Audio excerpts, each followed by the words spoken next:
අද අපේ වීඩියෝ එකෙන් කතා කරන්නේ ලෝකයේ තියෙන වඩාත් භයානකම ස්ථානය ගැන.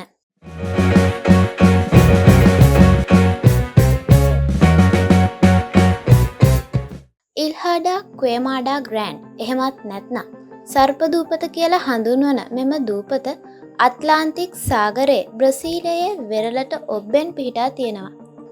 මේ දූපතේ විශාල වශයෙන් සර්පයෝ ඉන්නවා. ඇත්තටම මේ දූපත ලෝ වඩාත් භයානකම ස්ථානය වෙන්න හේතුවත් මේකේ ඉන්න මේ සර්පයෝම තමයි.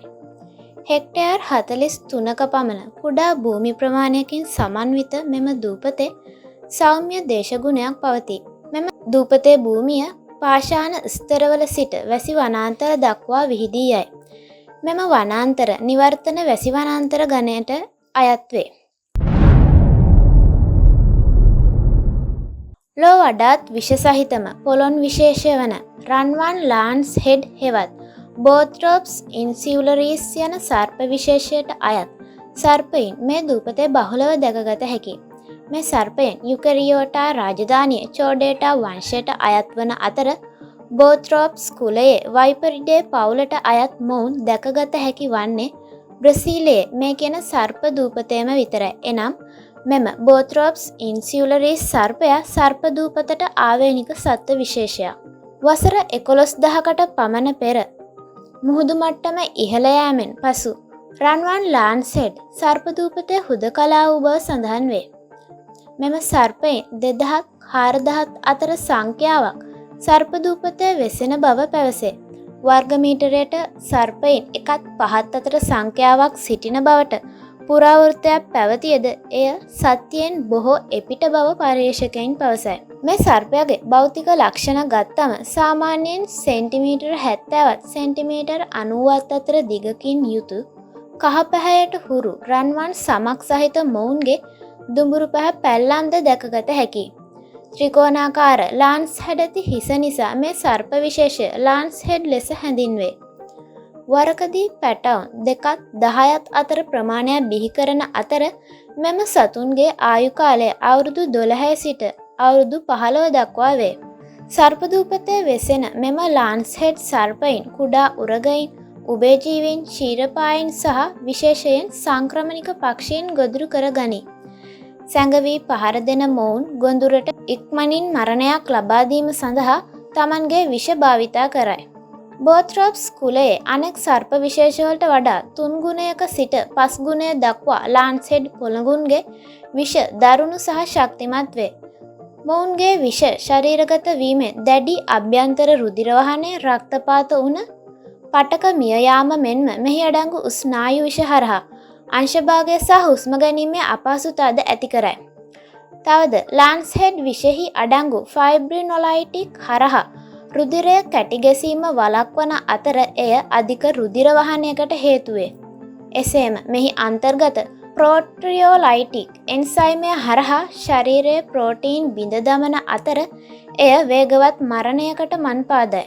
සර්ප දූපතේ මිනිසුන් වාසය නොකරන නිසා දෂ්ට කිරීම වාර්තා නොවුවද මිනිස් දෂ්ටනයක් සිදු වුවහොත් එමගින් දැඩි වේදනාව, ඉදිමීම් සහ තැලීම්, කරකැවිල්ල, ඔක්කාරය, අධික රුධිර වහනය වැනි ක්ෂණික රෝග ලක්ෂණ ඇතිවිය හැකි අතර සම සහ මාංශපේශි පටක කුණුවීම හෙවත් පටක නෙරෝසයිසිස් තත්වද මස් දිය කරමින් වේගවත් ලෙස ඉන්ද්‍රිය අකර්මණ්‍ය වීම වැනි දරුණු සංකූලතා සහ ප්‍රතිකාර නොකළහොත් පැය කිහිපයක් හෝ දින කිහිපයක් ඇතුළත මරණය පවා සිදුවිය හැකියි. මෙම විෂ සඳහා තවමත් නිශ්චිත ප්‍රතිකාර ක්‍රමයක් නොමැති නමුත් ඇතමුන් පවසන්නේ විද්‍යාඥයින් විෂ සඳහා ඖෂධ සොයාගෙන ඒ බව සඟවාගෙන සිටින බවයි. මෙම රන්වන් ලාන්ස් හෙඩ් සර්පයින් සහ සර්ප දූපත පිළිබඳව ජනප්‍රවාද රාශියක් මෙන්ම මිත්‍යා විශ්වාසද රැසක් පවතී. එයින් ප්‍රධානම ජනප්‍රවාදයට අනුව 1920 ගණන්වලදී මෙම දූපතේ පැවති ප්‍රදීපාගාරයේ පාලකයා සහ ඔහුගේ පවුලේ පිරිස එම ප්‍රදීපාගාරයේම වාසය කර ඇති බවත් එක් දිනක් රාත්‍රියේ මෙම ප්‍රදීපාගාර ජනෙල් සහ වහලය හරහා ඇතුළු වූ සර්පයින්ගෙන් බේරීමට මොවුන් වනය තුලට දිව ගියද ආරක්ෂා වීමට අපොහසත් වී ඇති අතර පසුව දෂ්ට කිරීමේ සලකුණු වලින් වැසුණු ඔවුන්ගේ මෘත ශරීර වනයෙන් සොයාගෙන ඇත. මෙම සිදුවීමෙන් පසු බ්‍රසීල රජය විසින් ප්‍රදීපාගාරය ස්වයංක්‍රීය පාලනයට පත් කර ඇති අතර මෙම දූපතට මිනිසුන් ඇතුල්වීම තහනම් කර ඇත.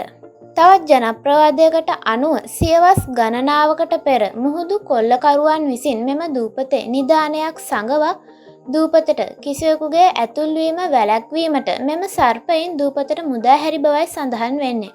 තවමත් කිසිවෙකුට මෙම නිධානය හමු නොවූ බවද පැවසෙනවා. තවත් එක් වැදගත් මතයක් වෙන්නේ රජය විසින් ජෛවවි සඳහා මෙම සතුන්ගේ විෂ අධ්‍යයනය කරමින් දූපතේ රහසිගත රසායනාගාරයක් පවත්වාගෙන යන බවයි. මෙම මතවාද සත්‍ය හෝ අසත්‍ය වුද මේවා නිසා සර්ප දූපත පිළිබඳ ඇති වැදගත්කම අද්භූත බව මෙන්ම කුතුහලයද වර්ධනය වෙලා තියෙනවා. කෙසේ නමුත් දූපතට ප්‍රවේශවීම තහනම් වුවද නීති විරෝධී පිරිස් මෙම දූපතට ඇතුල් වී ලාන්ස් හෙඩ් සර්පයින් අල්ලා බ්ලැක් මාකට් ඒ කියන්නේ කළු වෙළඳ පොලේ එක් සර්පයකුට ඩොලර් 10,000ක සිට ඩොලර් 30,000කට වැනි ඉහළ මිලකට අලෙවි කිරීමට කටයුතු කරයි. මෙතරම් ඉහළ අගයකට මෙම සතුන් විකිණෙන්නේ වෛද්‍ය පරීක්ෂණවලදී මෙම සතුන්ගේ විෂ සඳහා ඉහළ ඉල්ලීමක් පැවතීම කොතරම් භයානක වුවද විදේශීය සුරතල් සතුන් ලෙස මිලදී ගැනීම වැනි හේතුන් නිසා වෙනි. මෙම ජාවාරම්කරුවන් රාත්‍රී කාලයේ කුඩා බෝට්ටු වලින් දූපතට පැමිණ උගුල් අටවා මෙම සර්පයින් අල්ලා ගනී. මේ කටයුතු සඳහා පැමිණි බොහෝ දෙනෙකු සර්ප දෂ්ටනයන්ට ලක්ව මරණයට පත් වී ඇත. මෙවැනි නීති විරෝධී ක්‍රියා වැළැක්වීම සඳහා නාවික මුර සංචාර වැඩි කිරීම, ජාවාරම්කරුවන්ට දැඩි දඬුවම් ලබා දීම වැනි පියවර ගෙන ඇත.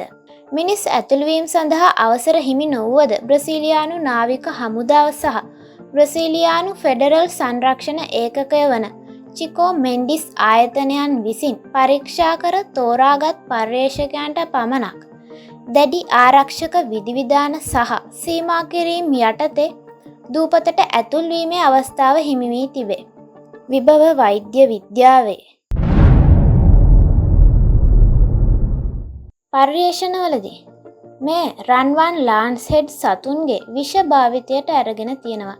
ඒ තුලින් පිළිකා රෝග ප්‍රතිකාර අධ්‍යයනය කිරීම වගේම හෘද රෝගවලට පිළියම් සෙවීම සහ රුධිරය කැටි ගැසීම වැළැක්වීමේ අරමුණින් තවමත් පර්යේෂණ සිදු කරන අතර එම පර්යේෂණ සාර්ථක වුවහොත් එය වෛද්‍ය විද්‍යාවේ සුවිශිෂ්ට ජයග්‍රහණයක් බවටද පත්වනු ඇත. කොතරම් විෂ අධික වුවද මිනිසුන්ගෙන් මෙලෙස ඇතිවන බලපෑම් හේතුවෙනුත් ආහාර හිඟය නිසා වෙනුත් මෙම සතුන් වඳවීමේ අවදානමකට ලක් වෙලා තියෙනවා. ඉතින් බ්‍රසීල රජය එම තත්ත්වය වළක්වා ගනිමින් මෙම සතුන් සංරක්ෂණය සඳහා පියවර අරගෙනත් තියෙනවා. ඉතින් මේ රන්වන් ලාන්ස් හෙඩ් සතුන් වගේම ඔවුන්ගේ වාසභූමිය වුණ සර්ප දූපත රැක ගැනීම මිනිස් සංහතියේ වගකීමක් මෙන්ම යුතුයකමක්ද වෙනවා. ඉතින් අද අපි කතා කරේ ලෝකයේ තියෙන වඩාත් භයානකම සහ විෂ අධිකම ස්ථානයක් ගැන. ඉතින් ඔයාලත් මේ වගේ වැදගත් තොරතුරු දැනගන්න Knowledge with Rashmi YouTube channel එක subscribe කරලා අපිත් එක්ක දිගටම රැඳිලා ඉන්න.